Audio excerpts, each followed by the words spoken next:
பெரும்பான்மை தமிழர்களின் உணர்வாக இருக்கிறது. இதனால் கல்விடுதலை போராட்டத்தில் மத, அரசியல், குடி வேறுபாட்டுக்கு அப்பாற்பட்டு பல்வேறு தளங்களிலிருந்து ஆதரவு வந்து களத்தில் போராடி வேற ஆட்கள் கிடைக்காத இச்சூழலில் கோடி குடிச்சிருக்காங்க. எத்தனை நாளில்? 2 நாளில் 725 கோடி. இப்ப நம்ம கேள்வி, அடுத்த கேள்வி என்ன? 2 நாளைக்கு 725 கோடிக்கு குடிக்கிற இவனுக்கு, இவ்வளவு வருமானம் இருக்கிற இவனுக்கு எதுக்குடா இலவசம்? இதான் கேள்வி.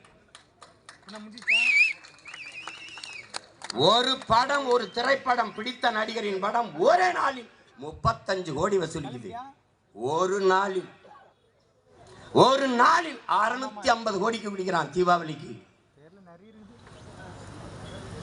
இந்த காசு எங்க போகுது? எங்க வருது? என்ன பண்ற? உயிரை கொள்ளுகிற விஷத்தை மதுக்கடையை அரசு திறந்து வைத்துவிட்டு இளைஞர் நலன், விளையாட்டு, மனிதவள மேம்பாடு, சுகாதாரம் என்ற இலாக்காக்களை வைத்திருப்பது போல ஒரு வேடிக்கை, ஒரு பைத்தியக்காரத்தனம் உலகத்தில் ஏதாவது உண்டா? 100 குற்றங்களில் 90 குற்றங்கள் நிறைந்த போதையில் நிகழ்கிறது. தெருவுக்கு தெரு 2 டாஸ்மார்க் கடைகளை திறந்து வைத்துவிட்டு சட்டம் ஒழுங்கு என்பது எவ்வளவு வேடிக்கையானது! என்ன, ஏன் இந்த கல்லை தடை செய்யணும்? அறிவார்ந்த பெருமக்களே, அன்பு தம்பி தங்கையில கவனிங்கள். ஏன் இந்த கல்லை தடை செய்யணும்? ஏன் தடை செய்யணும்னா, எவ்வளவு பெரிய குடிகாரனா இருந்தாலும் சரிதானே, 2 செம்பு 2 லிட்டருக்கு மேல குடிக்க முடியாது. 1 லிட்டர் எவ்வளவு? 100 ரூபாய். 2 லிட்டரு குடிச்சிட்டான்னா அதுக்கப்புறம் அவனால போதும்னு போயிடுவான். 200 ரூபாயோட வீட்டுக்கு போயிடுவான். ஆனால் இந்த டாஸ்மார்க்கு போனா 500 ரூபா கூலினா 500 ரூபாயும் குடிச்சுட்டு அதுக்கு மேல வீட்டில் போய் பொண்டாட்டி காதல் இருக்க கழுத்தில் இருக்கிறதுலாம் அத்துக்கிட்டு வந்து குடிச்சு நாசமாகணும். மொத்தத்தையும் பறிச்சுட்டு வீட்டுக்கு அனுப்பணும். இப்ப இந்த கல்லை திறந்து விட்டால் டாஸ்மார்க் வியாபாரம் படுத்துரும். அதனால உனக்கு என்ன பிரச்சனை? அவர்கிட்ட இருந்து சரக்கு எடுக்கிற வியாபாரம் படுத்துரும்.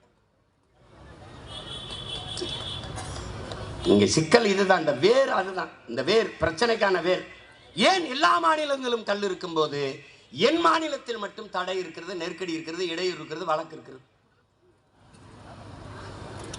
இப்ப தீர்மானம் படிச்ச தம்பி சொன்னாரு, பனையரின் மீது போடப்பட்ட வழக்குகளை எல்லாம் நீங்கள் உடனடியாக நீக்க வேண்டும். நீக்க வேண்டாம், அப்படியே வச்சுக்க. எந்த அதிகாரமும் நிரந்தரம் இல்லை என்பதையும் நினைவில் வச்சுக்க.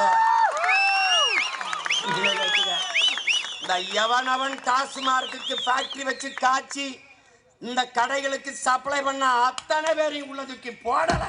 ஒரு நாள் நீ பாத்துருந்தீங்க கல் மேல கல் இறக்குன மேல வழக்கு போட்டவங்க. அதிகாரம் நிலையானதல்ல. வலியோர் சிலர் எதியோர் தம்மை வதையே புரிகுவதா மகராசர்கள் உலகாளுதல் நிலையாமெனும் நினைவாங்கிறான். நீயே இருந்துருவ எழுதுவான். நிரந்தர முதலமைச்சர், நிரந்தர பொதுச் செயலாளர் எல்லாம் எங்க படுத்திருக்கீங்கன்னு நாங்க பார்த்தானே இருக்கோம். நிரந்தரம் என்ன? நிரந்தரம் எது? நிரந்தரம் மீட்டு ஒன்னு நிரந்தரம் இல்ல. கால சக்கரம், வரலாற்றின் சக்கரங்கள் சுழன்று கொண்டேதான் இருக்கும். கீழே இருப்பது மேலே வரும், மேலே இருப்பது ஒரு நாள் கீழே வரும். வீதியில் நின்று இன்று போராடி கொண்டிருக்கிற மக்கள், தங்கள் உரிமைக்காக உணர்வெளிச்சோடு ஒன்று கூடி நிற்கிற மக்கள் ஒரு நாள் மேலே வருவார்கள். இதை தடுத்து நிறுத்துகிற நீங்கள் ஒரு நாள் இதே மாதிரி கீழே வருவீர்கள். இது நடக்கும்.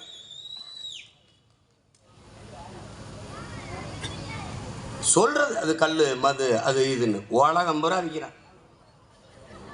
அமெரிக்காலாம் 17 காய்ச்சற கருப்பட்டி 350 ரூபா, 1000 ரூபா ஒரு கிலோ. கல் எங்கள் உரிமை, கல் எங்கள் உரிமை, கல் எங்கள் உரிமை, கல் எங்கள் உணவு, கல் எங்கள் உணவு, கல் எங்கள் உணவு, விவசாயிகளை பாதுகாக்கும் கல் எங்கள் உணவு. விவசாயிகளின் உணவு கல்.